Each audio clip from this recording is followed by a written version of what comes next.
ভাই দেশে আপনার মিষ্টি দোকানের নাম কি আছিল? গাজী মিষ্টান্ন ভান্ডার।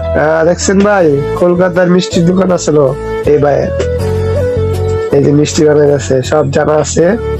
যদি কেউ খাইতে মন চাই ইচ্ছা হয় তাহলে বাইরে লয়ে যায়, মিষ্টি বানাই দিব না সুন্দর মতন।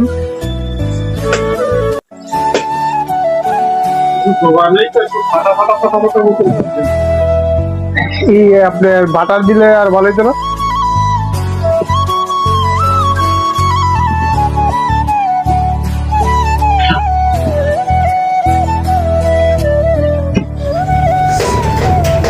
হ্যাঁ ভাই, কি অবস্থা বৃষ্টির?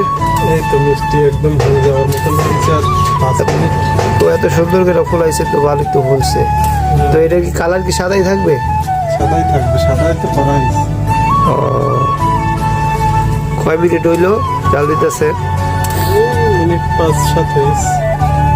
এই দেখেন আমাদের দর্শকরা কি সুন্দর মিষ্টি বানাইছে আমাদের ভাই, কলকাতা ভাই, কলকাতার রসগোল্লা।